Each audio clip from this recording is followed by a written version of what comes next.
오늘은 자넨 아직도 사람을 믿나? 라는 제목으로 내용을 가져왔고요. 부제는 탈중앙화에 열광하는 이유라고 가져왔습니다. 요 탈중앙화가 뭔지에 대해서 잘은 모르겠다라고 하시는 분들이 종종 계셔서, 혹은 잘못 알고 계신 분들도 꽤 계신 것 같아서 제가 이해한 만큼의 얄팍한 지식을 전달드리는 걸로 하겠습니다. 탈중앙화니 블록체인이니 이런 얘기 들어보시면은 어렵다는 생각부터 드실 겁니다. 근데 저는 기술적인 거는 당장은 이해하지 못하셔도 크게 상관없다라고 생각합니다. 비트코인 스탠다드라는 책에서 하는 얘기인데, 금을 모으려고 할 때 금의 화학적 특성을 이해할 필요 전혀 없어요. 그냥 모으면 그만이죠. 그것처럼 비트코인을 모으기 위해서 블록체인을 이해할 필요는 없다라고 이야기합니다. 종종 이런 그림들을 가지고 설명하는 자료들 많이 보셨을 텐데, 탈중앙화가 무슨 뜻이고 비트코인 모으는 사람들은 이것을 왜 좋아하는가, 이 정도만 이해를 하시고 지금 당장은 이런 거 이해하실 필요 없다라고 생각합니다. 탈중앙화를 이해를 하시려면 중앙화된 게 뭐냐부터 아셔야 그걸 벗어난 탈중앙화가 뭔지가 이해가 되실 것 같아요. 중앙화되어 있다는 거는 IT로 돌아가는 프로젝트들이 기본적으로 다 중앙화된 구조를 갖고 있습니다. 그래서 아주 러프한 구조부터 설명을 드려볼게요. 배달의 민족이 됐건 쿠팡이 됐건 은행 앱이 됐건 간에 기본적인 구조는 뒤에 데이터베이스라고 하는 게 있고요. 이 아이디 비번으로 로그인 되니 회원 장부에 이런 정보를 가진 사람이 있니? 라는 걸 조회해 보는 거예요. 그걸 가지고 로그인에 성공했다, 실패했다 이런 것들을 다시 내려주는 게 일반적인 프로젝트입니다. 결국에 우리가 쓰는 웹이나 모바일 앱들은 그냥 DB의 데이터를 활용하기 위해서 예쁘게 꾸며진 편의 도구다라고 얘기 드려요. DB가 뭔지만 조금 더 얘기 드리면은 엑셀 장부 같은 거라고 생각하시면 편합니다. 우리가 은행을 쓴다라고 하면은 어떤 사람이 얼마를 넣었거나 뺐다, 그래서 잔액은 얼마가 됐다, 이런 거를 다 기록을 해두는 그냥 엑셀 표 같은 거예요. IT의 핵심은 DB를 어떻게 다루느냐라고 생각을 하거든요. 그럼 이렇게 만들어진 DB는 누가 관리를 할까요? 각자의 운영사들이 관리를 하는 게 일반적입니다. 예를 들어 국민은행에서 은행 계좌를 쓴다라고 하면은 국민은행의 DB에 들어가서 활동을 하는 거고요. 우리은행 DB는 또 우리은행이 각자 관리를 하고요. 이거를 만든 그 회사들이 각자 소유권을 가진다라고 보시면 됩니다. 우리는 은행들한테 내 잔액이 얼마고 거래는 어떤 것들이 있었고 이런 장부를 전부 다 맡겨놓고 있는 거라고 보시면 될 것 같습니다. 그러니까 이 각자의 회사들이 중앙화된 DB를 갖고 있는 주체로서, 관리자로서 활동하게 된다는 거죠. 그러면 중앙화된 게 뭐가 어떠냐, 내가 직접 하는 것보다 훨씬 더 나은 거 아니냐, 이렇게 질문하실 수도 있습니다. 맞는 말이라고 생각을 해요. 저도 제 자신에 대해서 그렇게 믿는 편이 아니거든요. 근데 이제 관리를 누군가 해준다라는 거는 반대로 말하면 그들한테 통제될 수도 있다라는 걸 얘기합니다. 통제를 좀 안 좋은 예시로 가져오면은요, 정부에서 이런 요청을 합니다. 야, 이 계좌 범죄에 쓰이는 계좌인 것 같아, 이거 일단 동결시켜봐, 이런 요청이 온다든지, 혹은 현금이 막 인출이 됐네, 혹은 입금이 됐네, 이런 거 되면은 다 정부한테 보고해라, 이런 요청들 들어오면은 은행 입장에서 정부 말을 거역하는 거는 불가능한 일이라고 생각합니다. 그래서 우리가 은행을 이용한다라는 거는 이 장부를 관리하는 관리자, 이 사람들이 나한테 불이익을 주지는 않겠지라는 믿음을 가져야 은행을 이용하는 게 가능합니다. 예를 들면 내가 은행에서 출금하려고 할 때 막지는 않겠지, 혹은 은행이 망해버려서 내 돈을 날리는 일도 없겠지라든지, 중앙화된 장부를 관리하는 이 사람들이 관리를 잘해줄 거야 라고 하는 절대적인 믿음이 있어야지 은행을 사용하는 게 가능하다는 얘기죠. 그런데 생각보다 이 장부 관리자, 즉 은행이나 정부가 내 개인의 재산한테 악영향을 주는 것들은 너무나 쉬운 일입니다. 타짜라는 그 유명한 영화 아시죠? 그거 만화책에서 일부 장면을 가져왔는데, 환 단위의 돈이 원 단위로 바뀌는 화폐 개혁이 있던 적이 있습니다. 그래서 그냥 단위가 줄어드는 거네 라고 고광렬 씨가 반응을 하는데요.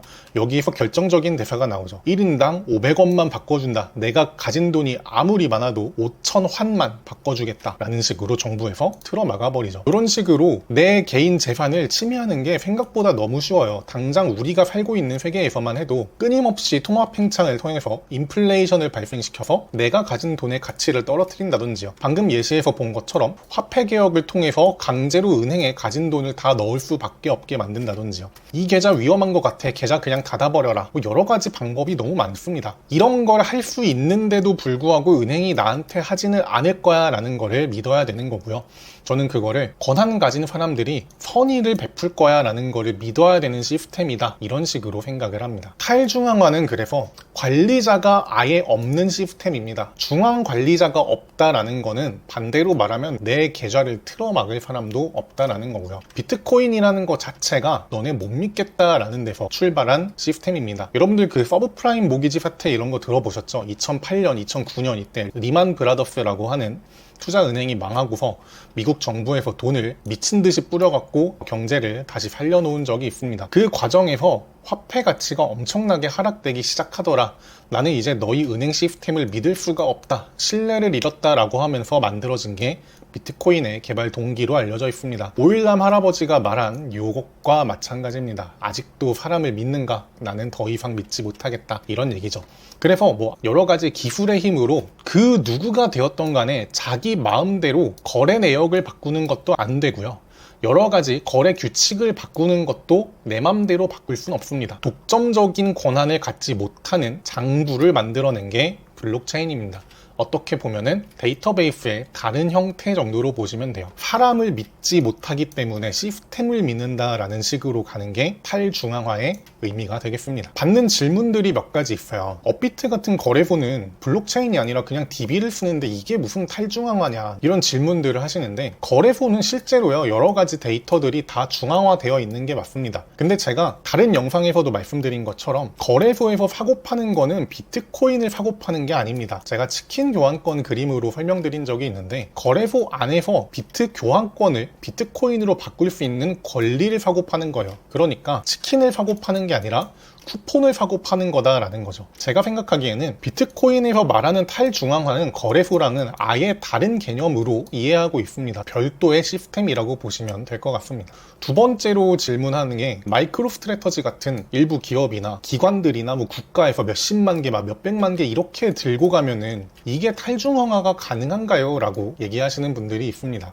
비트코인에서 말하는 탈중앙화는 모든 거를 투표에 의해서 거래 승인이나 혹은 뭐 거래 내역을 변경한다, 이런 것들이 다 민주주의처럼 모두가 한 표 한 표를 보태가지고 이거에 의한 의사결정으로 이루어진다라고 보시면 됩니다. 여러분들 그 금권 선거제라고 들어보셨나요? 돈 많이 있는 사람한테 선거권도 많이 준다, 뭐 이런 제도가 있었다고 하는데, 비트코인은 그런 시스템이 아닙니다. 내가 비트코인 많이 들고 있다고 해서 투표권을 많이 주는 그런 개념이 아니에요. 그래서 만약에 내가 탈중앙화를 깨고 싶다, 내 맘대로 비트코인의 규칙을 바꾸고 싶다라고 하면은 차라리 컴퓨터, 그러니까 노드라고 흔히 표현하는데, 이거를 엄청나게 많이 사서 돌리는 게 투표권을 더 많이 얻는 거에 가깝습니다. 그래서 뭐 51% 공격이다 뭐 이런 얘기 하거든요. 그러니까 내가 투표권을 51%만큼 컴퓨터 수를 확보를 하면은 투표권을 50% 이상을 내 맘대로 투표할 수 있으니까 되는 거 아니야? 라고 하는 게 51% 공격이에요. 근데 이거 실제로 알아보면은 아예 불가능한 얘기에 가깝습니다. 걱정 안 하셔도 되는 공격이에요. 마지막으로 사토시가 갑자기 다시 돌아오면 어떻게 되죠? 이거 끝나는 거 아닌가요? 이런 질문 하시는 분도 계십니다. 사토시가 돌아올 때를 걱정하는 거는 보통 두 가지예요. 사토시가 갖는 비트코인이 100만 개가 넘는다는데 이거 다 팔아버리면 가격이 폭락하지 않나요? 이런 걱정하실 겁니다. 비트코인은 근데 이미 너무 많은 사람들이 받아들인 화폐 시스템이라서요, 일시적으로 가격이 쭉 떨어지기는 하겠지만 저같이 이제 비트코인을 받아들인 사람들은 폭락하는, 이거 지금 더 싸게 많이 사야지, 이런 식으로 생각이 가게 됩니다. 엄청 좋아하는 게 되겠죠. 그리고 만약에 사토시가 이거를 다 팔아 치웠다라고 합시다. 그러면은 지금까지는 이게 우려하는 점이었는데, 그때가 되면은 이제 완전히 끝난 이슈가 되는 거예요. 불확실성이 해소되었다라는 건 이제는 진짜 사도 되겠다, 가격이 오르는 호재로 작용하는 경우가 종종 있습니다. 두 번째로는 사토시가 이거 비트코인 만든 사람인데 비트코인 시스템을 자기 맘대로 바꿔버리면 어떡하죠? 라는 질문하시는 분들도 계세요. 제가 아까 탈중앙화는 뭐라고 말씀드리냐면은 그 누구도 마음대로 못 바꾼다라고 그랬습니다. 그 누구도라는 거는 사토시 본인도 같이 포함되는 개념이에요. 사토시가 나타나도 예를 들면 우리 비트코인 지금 2100만 개 너무 작은 것 같아요. 한 1억 개 정도로 늘릴까요? 라고 제한하는 건 가능합니다. 근데 지금 2100만 개라는 희소성에 마음에 들어서 산 사람들이 과연 아무리 사토시가 제한했다 하더라도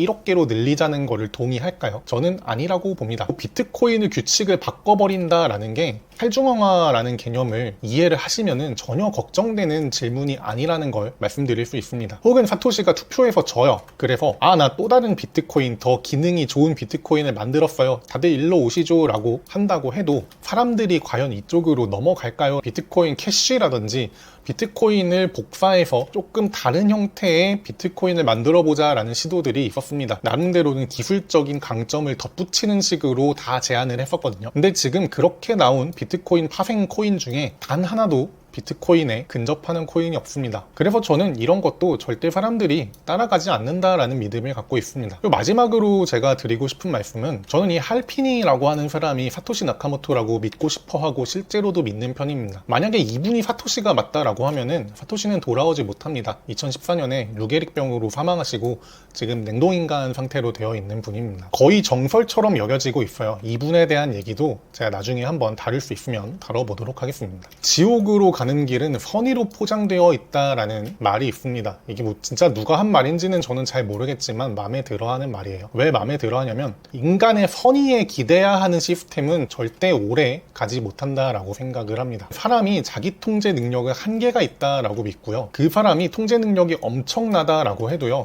그 후대의 사람도 그걸 절제할 수 있느냐라는 거는 또 저는 그렇지 않다라고 생각을 해요. 그래서 사람을 믿어야 되는 시스템보다는 그냥 그 시스템 자체가 기능을 하는 걸 믿는 게 더 낫다고 봅니다. 특히 화폐에 대한 통제권은요, 이거를 쥐고 있다라고 하면은 정말 그 이점이 말도 안 되게 큽니다. 그래서 이 권리를 점하고 있는 사람들은 그 이점을 포기하는 게 아예 불가능하다라고 우리 오랜 인간의 역사에서 되풀이되고 있습니다. 달러는 왜 비트코인을 싫어하는가라는 책에서 자세히 나오는 내용이라 그거에 대한 간단한 정리도 향후에 해보도록 할게요. 어쨌든 인간의 선의에 기대는 게 아니라 애초에 아무도 통제할 수 없게 만들어진 게 비트코인이고요. 탈중앙화가 되어 있기 때문에 아무도 통제할 수 없기 때문에 진정한 자유화폐다라고 하는 게 비트코인입니다. 사람을 믿는 것도 물론 좋지만 그보다 더 나은 시스템이 있다면은 그 시스템을 믿는 의미에서라도 비트코인을 모아가는 게 지금 저처럼 비트코인 모아야 돼요 라고 하는 사람들의 논리입니다. 여러분들께서도 이 탈중앙화의 의미에 공감을 하신다면 같이 비트코인 열심히 모아가시면 좋겠습니다. 긴 얘기 들어주셔서 감사드리고요. 오늘 영상은 여기까지 하겠습니다. 감사합니다.